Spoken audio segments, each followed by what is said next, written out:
चित्रा, सबसे पहले तो हम आपसे अपडेट ले लेते हैं।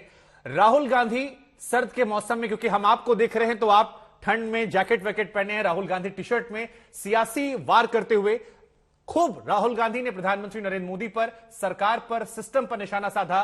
टीवी पर कहा कि मुझे टीवी पर दिखाया नहीं जा रहा है, बहुत सारी बातें रही। एक बार जरा हमारे दर्शकों को राहुल गांधी के इस बयान का लब्बो लुआब जो है वो आप समझा दीजिए कि क्या क्या प्रमुख बड़ी बातें कही और इसके मायने क्या है 24 के दृष्टिकोण से। देखिए, बड़े नेताओं की अपनी बड़ी बड़ी बातें और बड़ी पॉलिटिक्स होती हैं। अच्छी बात ये रही कि राहुल गांधी ने मीडिया पर निशाना साधा और वही मीडिया लगातार उनके भाषण को जब तक वो बोले तब तक दिखाता रहा। लेकिन इन सब के इतर देखिए, कांग्रेस पार्टी के लिए राहुल गांधी की ये यात्रा यकीनन संजीवनी क्या साबित होगी, क्योंकि कांग्रेस के कार्यकर्ता जिस जोश से लबरेज इस वक्त नजर आ रहे हैं वो अपने आप में काफी ज्यादा अहम है। क्योंकि हाल ही में हम सब ने देखा, जब से मोदी युग की शुरुआत हुई और कई ऐसी क्षेत्रीय पार्टियां हैं, राजधानी दिल्ली की हम बात कर लें, दिल्ली में आम आदमी पार्टी का जिस तरह से उभार हुआ, कांग्रेस पार्टी का सुपड़ा साफ हो गया है।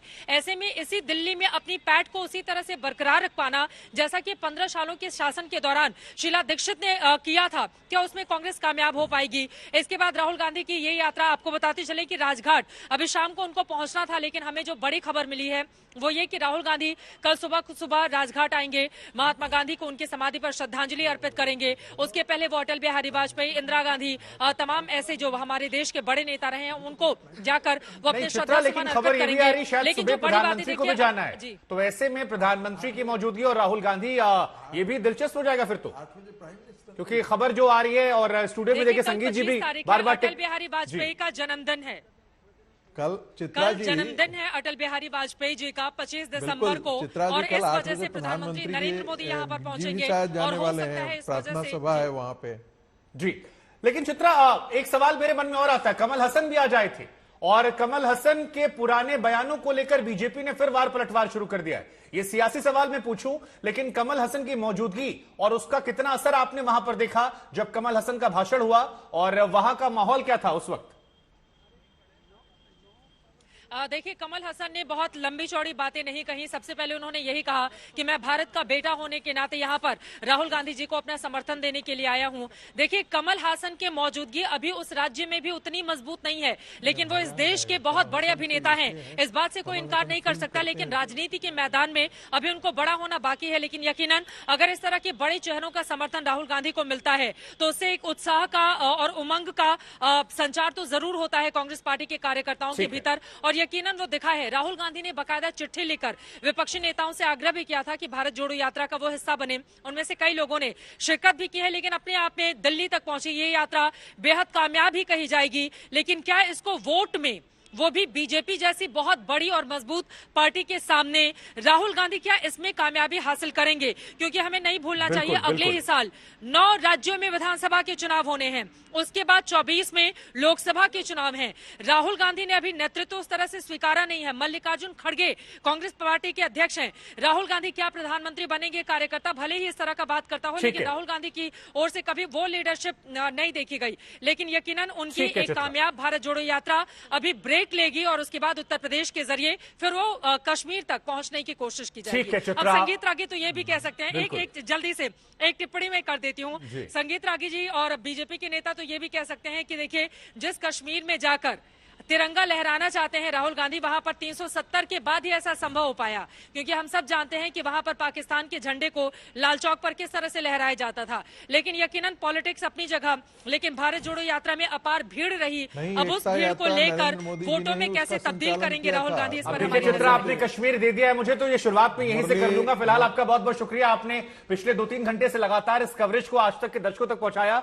लेकिन चरण जी, देखिए कितनी बड़ी इत्तेफाक है, बीते 3 घंटे से चित्रा जी हमारी सहयोगी लगातार भारत जोड़ो यात्रा कवर कर रही हैं। 2 घंटे से मैं भी सुन रहा हूं, और मैंने सुना कि राहुल जी ने कहा कि टीवी पर दिखाया नहीं जाता हमें, ये सारी बातें आई। लेकिन बीजेपी एक सवाल उठा रही है सर, और वो सवाल ये उठा रही है कि कश्मीर को लेकर कमल हसन का एक व्यक्तित्व रहा है, उसको बयान रहे हैं, उनकी सोच रही है, पीओके को लेकर उन्होंने टिप्पणियां की है, कश्मीर पर टिप्पणियां की है, हिंदुओं को लेकर टिप्पणियां की है। ऐसे तमाम लोगों का नाम बीजेपी ले रही है, और कई नेताओं का मैं कोट पढ़ रहा हूं। उन्होंने कहा कि देखिए, जॉर्ज पनैया से शुरुआत हुई, उसके बाद रिजिल मुर्की सामने आ गए और कमल हसन।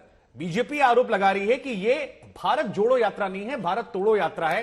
तो ऐसे आरोपों पर आपकी टिप्पणी क्या है? क्योंकि आप तो जोड़ने की बात कर रहे हैं, आप कह रहे हैं कि देखिए सभी धर्मों को मानने वाले हमारे साथ हैं, गाय भी वहां पर है, जानवर भी वहां पर है, कपड़ों के आधार पर भेदभाव नहीं होता है। फिर जो ये नाम आ रहे हैं, ये संयोग है, प्रयोग है, और इसकी सियासत से कैसे उभरेंगे? क्योंकि जनता के बीच में बीजेपी ये माहौल क्रिएट कर रही है कि आप लोग एक प्रयोग के तौर पर इन लोगों को लेकर आए हैं शुरुआत से अंत तक, और इनके जरिए एक हिंदू विरोधी छवि जो है उसका संदेश जा रहा है।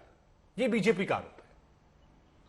देखिए शुभाकर जी, ये कोई प्रयोग के तहत नहीं लाए हैं। राहुल गांधी जी ने अपने भाषण में उन्होंने अपना जो 2800 किलोमीटर जो चले हैं वो 109 दिन में, उसका एक एक्सपीरियंस उन्होंने बताने का प्रयास किया है कि उन्होंने क्या क्या फेस किया है। ठीक है, भारतीय जनता पार्टी के नेता प्रवक्ता अगर कुछ लोग जो राहुल जी को मिले उनके ऊपर कोई टिप्पणियां करते हैं तो वो कर सकते हैं, क्योंकि उनको भी तो कोई ना कोई काम चाहिए।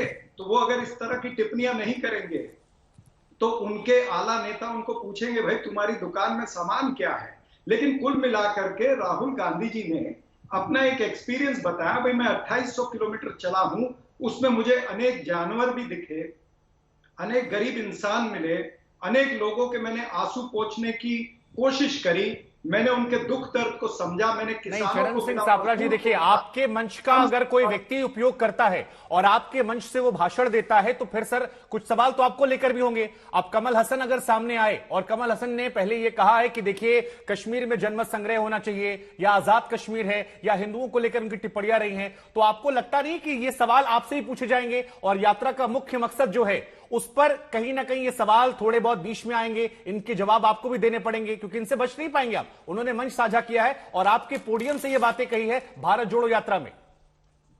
नहीं, देखिए बचने या न बचने की बात यहां पर नहीं है। मैं यही कह रहा हूं कि भारतीय जनता पार्टी के प्रवक्ता अगर इस तरह की टिप्पणी नहीं करेंगे तो और क्या करेंगे, और क्या रह जाता है उनके पास में, जब वो देख रहे हैं कि लाखों की हुजूम राहुल गांधी जी के साथ चल रही है तो उसको डिमोरलाइज करने के लिए इस तरह के ही बयान देंगे। ठीक है, आप कह रहे हैं कि इस तरह के सवालों से कोई फर्क नहीं पड़ता, वो अपनी दुकान चला रहे हैं।